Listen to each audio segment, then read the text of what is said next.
Now, if you're an old hand at this, and you're watching, if you're watching, you'll probably notice I missed some stuff, and, well, that's just a consequence of me not having played this for a very long time. And that's just gonna happen.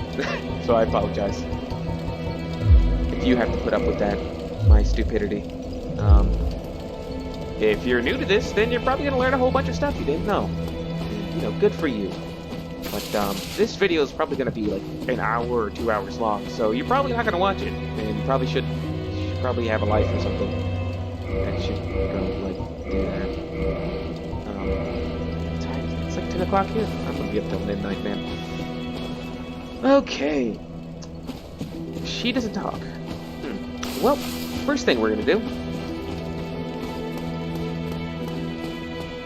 First thing I do with this build, every time.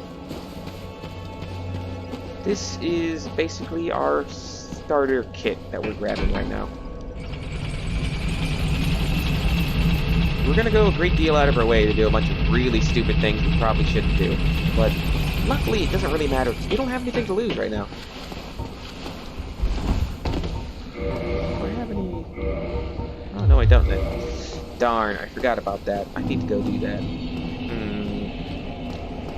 Well, we'll do that later then. We're also gonna do some things that a lot of speedrunners would frown upon. Like, we're gonna not kill characters that, if you have preordained knowledge, you would kill. You would just kill them outright. And the reason I'm not gonna do that is because I guess it's kind of like a lore thing for me. Like how would my character know to do that? Well, basically, we're not gonna use out of character knowledge in certain instances. Though in a lot of instances we are. Like in this instance where we're getting certain gear that I want. Like this stuff here. By the way, this guy's probably gonna one-shot us. Yeah, we want this, and we want this. And we want that gun. And this gun. There we go. I just wanted that soul brown eye. Yeah. Hey, what can you do? Alrighty. We've got our beginner's weapon. Let's see. Yep, I was right. Okay, good. That's why we did that we put 2 points in dex there. So I can have this. And this. There we are. We are on our journey of becoming a knight. We, who are a cleric, are trying to become, I guess, like a paladin? Or a warrior monk? I don't know what terminology you would use. But yes, we are going to become a knight of the light. A warrior of the sun. And this is the first step on that journey. A really OP weapon for a build like this. This weapon's really good at the beginning of the game. As you can see, that's just like a straight up. Of course, it does split damage, so for those of you who don't know, in order to do damage to an enemy, you have to go through their defense, obviously. You see here, my physical defense. You see how I have different kinds of defense? Strike, slash, thrust. Well, you know, like fire, magic. If I'm doing 2 different kinds of damage with a weapon, I have to go through both of their separate defenses, meaning that overall I'm doing less damage. It would be better for me to do 100 damage pure striking than it would be for me to do 50 damage in striking and 50 damage in fire, because then I have to go through both of their defenses, essentially, negating the damage I'm doing overall. But as it is, this is still going to be a majorly powerful weapon at the beginning here.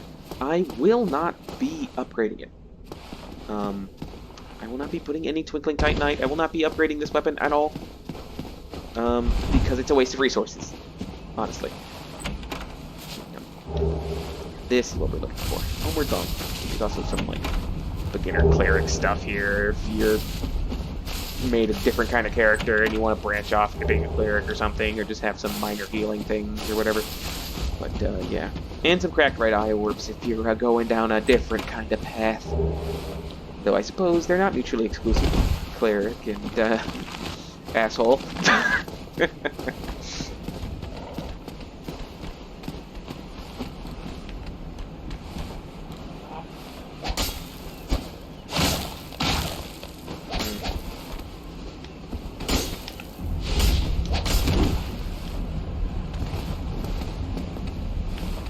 I think we're just gonna leave that guy alone. Don't like my chances of succeeding against that guy.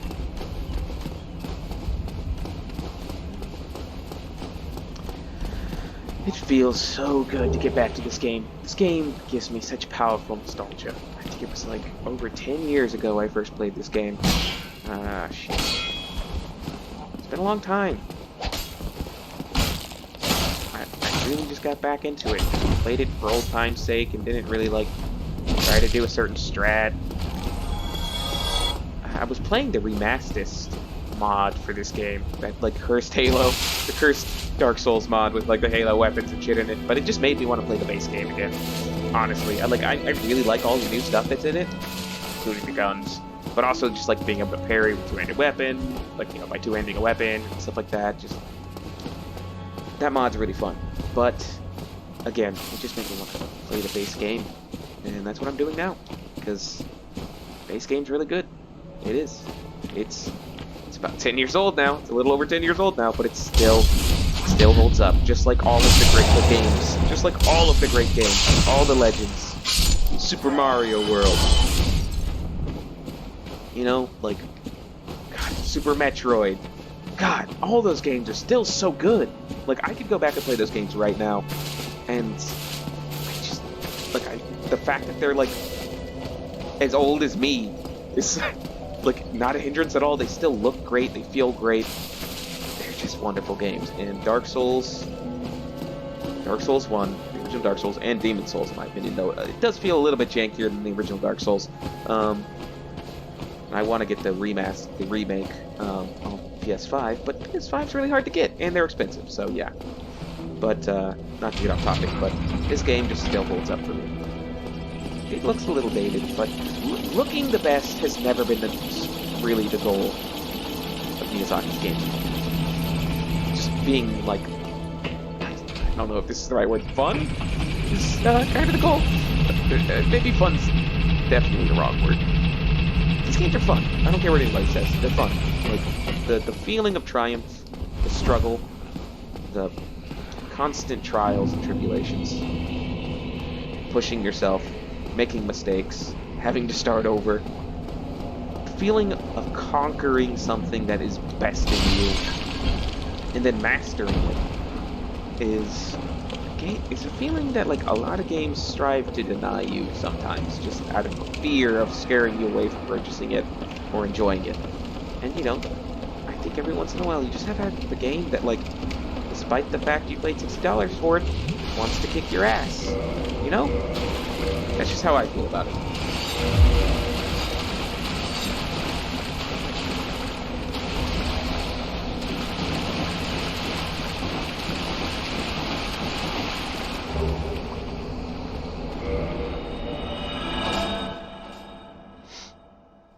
Now, most of you probably already know this. Say most.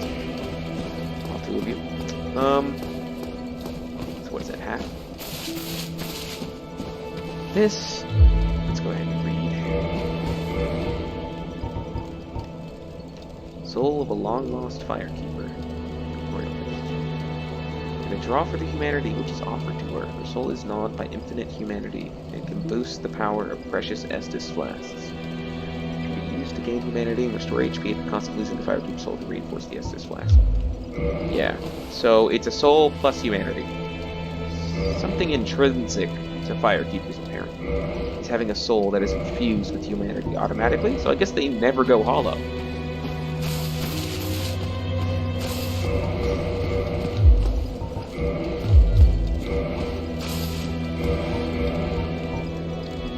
But yeah, that just made my Estus class better. Cool. Now it heals more when I use it.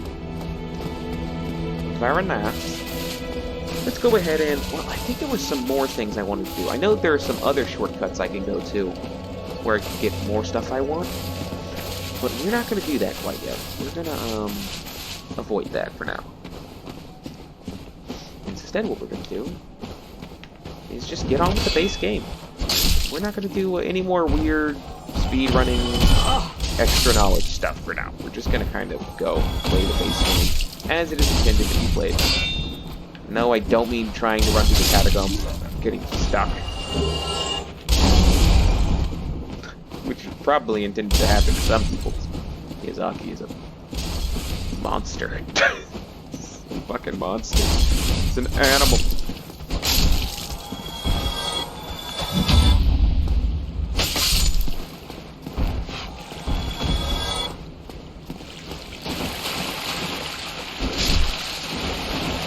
My first experience with this game was getting cursed and not knowing what to do about it. I don't remember where I went that got me cursed. I think I was like just running around like an idiot and like didn't understand where I was going, what I was supposed to be doing. I ended up getting cursed by probably one of those stupid lizards, and then I couldn't figure out how to fix it.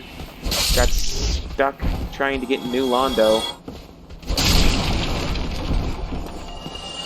Find out. I think I ran out of like the things that are like supposed to cure curse or stinking stones you can buy or whatever. God, it was such a long time ago. I think it was around when I first started playing the game too. Good times, man. Good times. How long ago? I'm feeling nostalgic and happy about like deleting a whole character because I had no idea what the hell I was doing. It's a good feeling when I look back on it. There's a bit of nostalgia there. Not gonna lie. If you time that correctly, you can pull right through that stun animation. I did not. Ouch.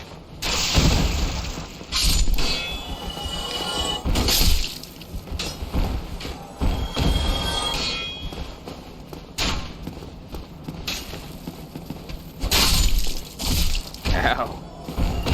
Hopefully we got this.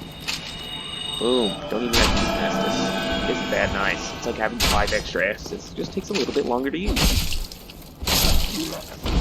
Fate builds are probably my favorite. Out of the two, the 3 casting ways. I mean, Pyromancy is like super powerful and so sorcery, but I mean, Fate has a lot going for it too, and you get heals. I mean, it's if I was gonna recommend a beginner caster build, Fate is definitely what I recommend. If you're just starting the game out and you want to play a caster, but you don't want to commit too much to just spamming fireballs or soul arrows, kind of want to play a melee character a little bit, definitely Faith. Lots of people recommend Faith/hybrid. Faith Dex hybrid builds.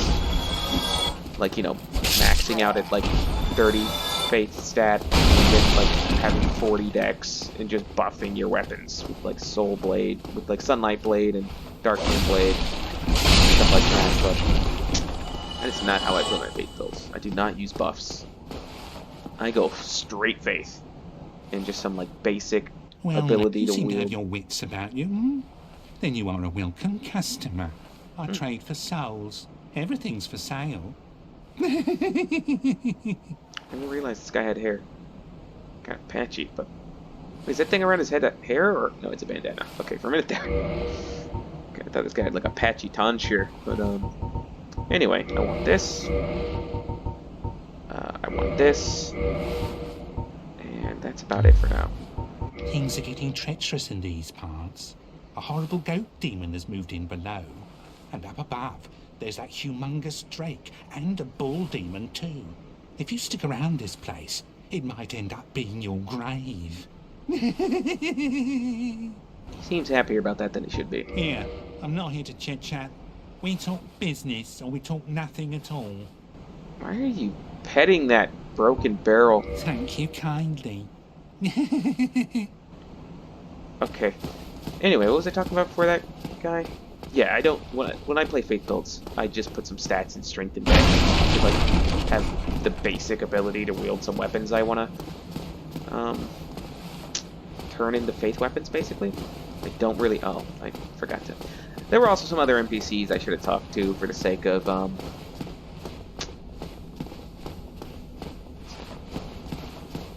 for the sake of the playthrough, but I can always go back and talk to them later. They're not that important to me. I'm so used to just skipping through them. A lot of this I'm just going to be reacting. I'm not going to mentally remember a lot of things, but I have a feeling that I'm going to do some things by muscle memory and be like, oh yeah, that's why I wanted to do that, because I forgot about this thing. Like, you guys know how it is. Muscle memory is like programmed so much more deeply than conscious thought. It's a blessing and a curse. Our animal bodies are very fascinating creatures slash instruments. I guess they count as both in a way.